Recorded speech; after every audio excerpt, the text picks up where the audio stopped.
Madame, Monsieur, bonsoir. C'est un plaisir de vous retrouver à ce rendez-vous de l'information. Dans l'actualité de ce soir, des populations des villages de Serhokondi, Tokpa Aizo, Tokpa Mononto, Tojonoukouen et Povidi dans la commune de Grand Popo sont en colère contre une décision des autorités départementales prises dans le secteur de l'éducation. Nous en parlerons dans ce journal. Un groupe de moniteurs d'auto-école a été surpris samedi dernier au Grand Carrefour d'Alada en train de réguler la circulation et sensibiliser des conducteurs de véhicules automobiles, un acte citoyen dont nous parlera Kekeli Ojo depuis Alada. Différents pays à travers le monde prennent la parole sur le conflit israélo-palestinien alors que les pertes s'accumulent dans les deux camps. C'est tout pour le sommaire. Vous gardez votre position pour le développement de ce journal.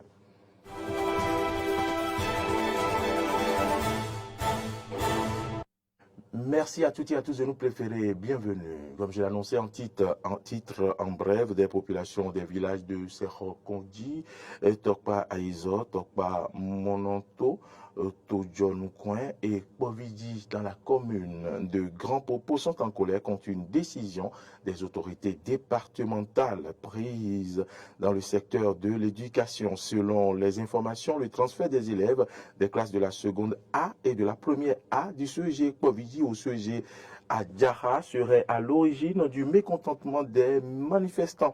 Or, la décision a été prise après une séance de travail entre les élus locaux, les responsables de la direction départementale de l'enseignement secondaire le 4 octobre dernier, ce qui bien sûr suppose a priori qu'il ne devrait plus avoir de problème à propos. Mais elle est mal appréciée par les populations des 5 villages. Hier, pour exprimer leur désapprobation, élèves et parents d'élèves ont manifesté au CEG Povidi. Les parents d'élèves estiment que la décision est porteuse de difficultés qui pourraient entraver le cours normal de l'année chez les apprenants concernés. Avant la manifestation de la population, le collectif des associations de développement de Povidi, Tojanoukouen, Tokpa Aizo, Tokpa Monoto et Serhokondi aurait adressé une lettre de protestation au directeur départemental des enseignements secondaires techniques et de la formation professionnelle du Mono pour exprimer leur mécontentement. Ces associations auraient par ailleurs désapprouvé elles aussi la même décision, a-t-on appris des sources proches du dossier. Réduire le taux de mortalité dû aux accidents sur nos axes routiers, c'est l'affaire de tous. Le samedi dernier, donc, au Grand Carrefour d'Alada, un groupe de moniteurs d'auto-école a été positivement surpris en train de réguler la circulation et sensibiliser des conducteurs de véhicules automobiles. Retrouvons Kekeli Ojo depuis Alada.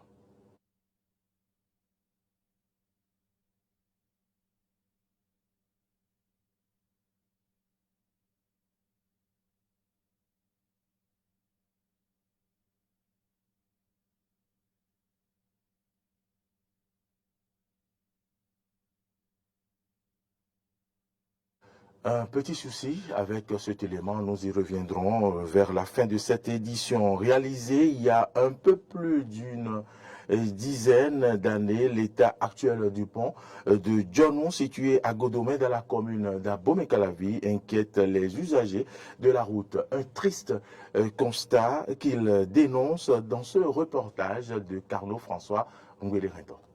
Situé à Godomé, dans la commune d'Abomey-Calavi, le pont de Djonou présente des signes de dégradation. Des fissures et crevasses s'observent sur le bitume. À cela s'ajoute l'état trop exigu de l'infrastructure. Tout ceci inquiète les usagers. Il y a des fissures sur le pont, ce n'est pas bon. Lorsque vous êtes à moto, à ce niveau précis, lorsque vous arrivez à ce niveau, ça vibre. Le guidon vibre en fait. Donc je pense que ça gêne en réalité celui qui conduit jusqu'à ce niveau. Et puis je pense que le gouvernement va devoir faire quelque chose pour faciliter la circulation à ce niveau. C'est pas une bonne chose. Il faut vite que le gouvernement ou les autorités de la région pensent à faire quelque chose. À part qu'il conseille la vigilance en circulation à ce niveau, il demande un geste rapide des autorités en charge des transports pour la réhabilitation du pont. Ils n'ont qu'à faire beaucoup attention. Ici c'est le Bénin, ils n'ont qu'à faire beaucoup attention par rapport aux états de la route. Ils n'ont qu'à rouler doucement parce qu'on dit qu'il va lentement, va sûrement.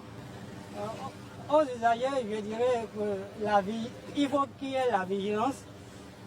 Oui, il faut qu'il y ait la vigilance. Et puis aux autorités, j'exhorte aux autorités de réagir aussi un peu plus vite.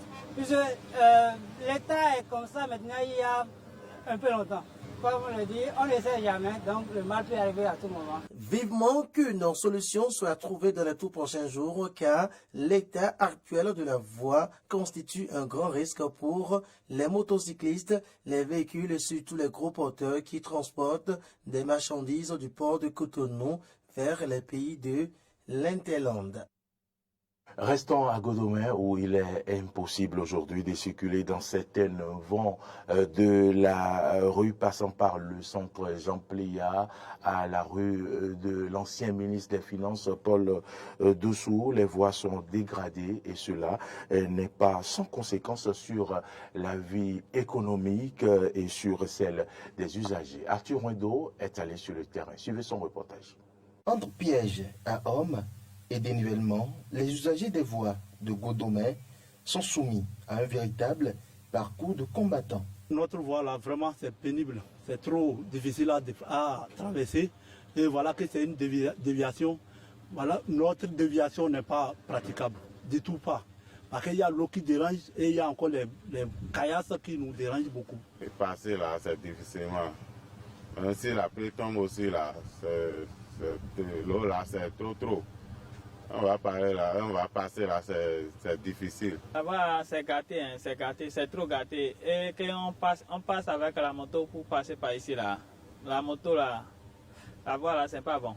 Des grognes se font pourtant entendre et les autorités à tout moment passent par ici et elles voient tout ceci, mais elles ne réagissent pas. Les usagers ne comptent pas baisser la garde, ils proposent ceci.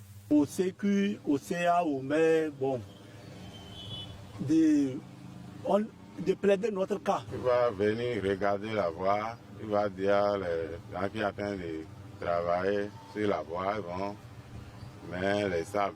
On demande au CA pour regarder la voie qui passe par ici là.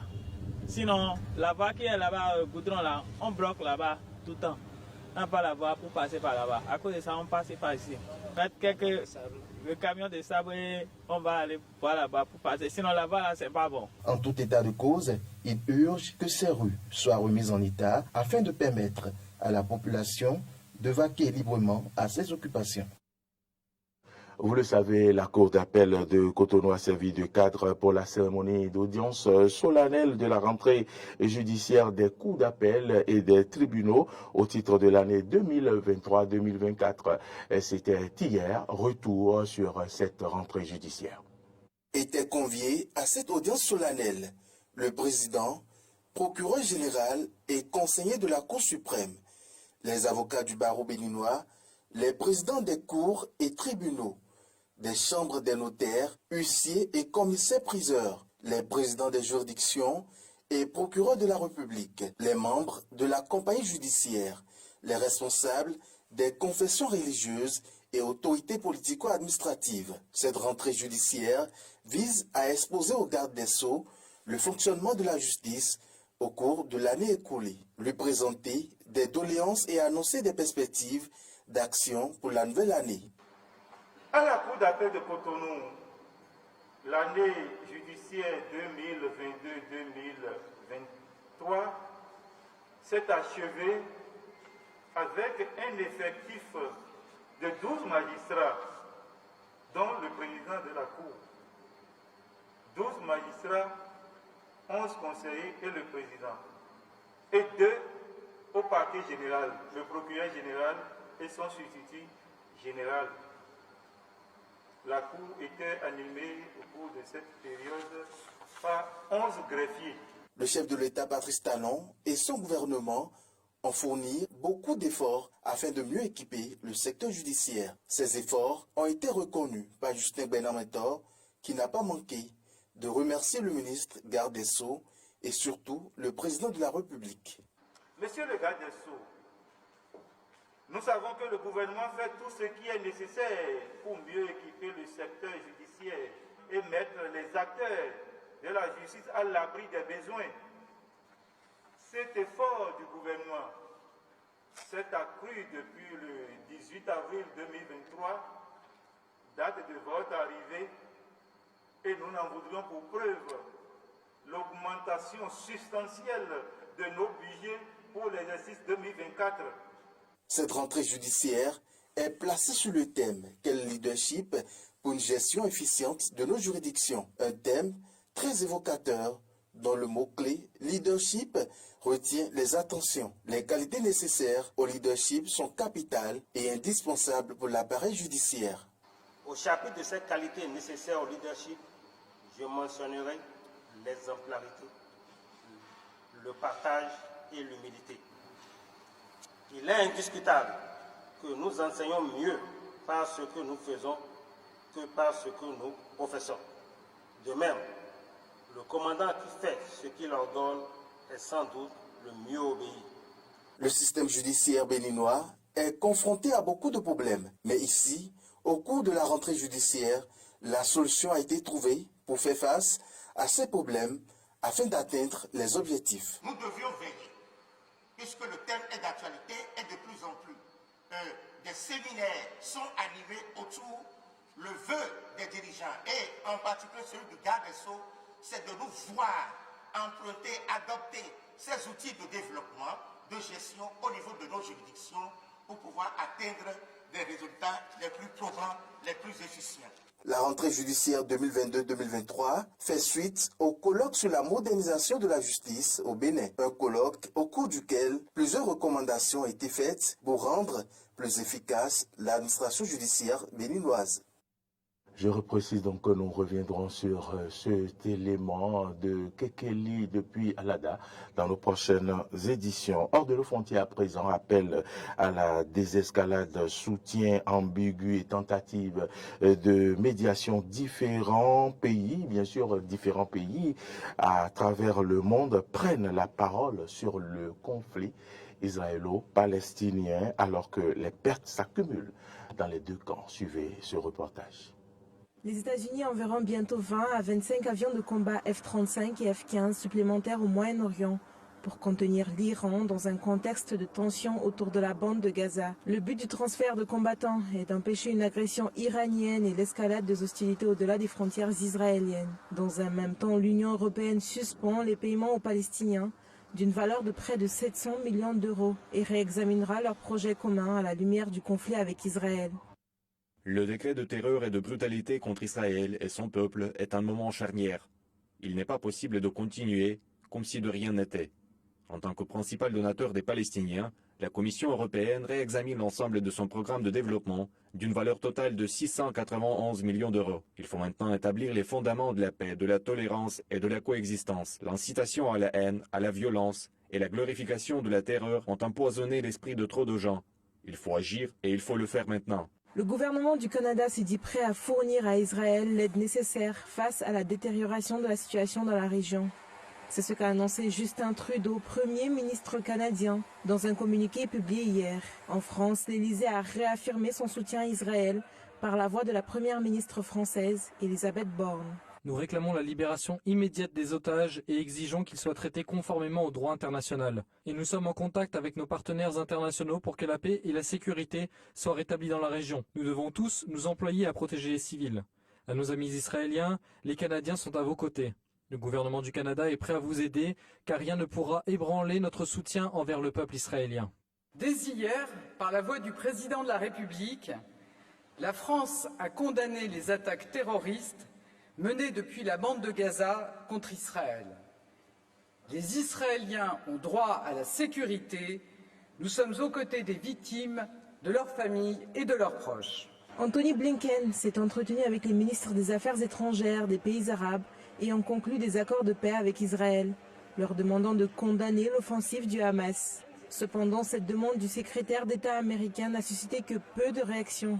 Le ministre saoudien des Affaires étrangères, Faisal bin Farhan al-Saoud, a déclaré que l'Arabie saoudite condamnait la prise pour cible des civils israéliens, mais ne condamnait pas l'attaque du Hamas. Pas plus de succès du côté égyptien. En effet, les négociateurs égyptiens n'ont pas réussi à convaincre les partisans du Hamas de libérer les citoyens israéliens retenus en otage par la partie palestinienne.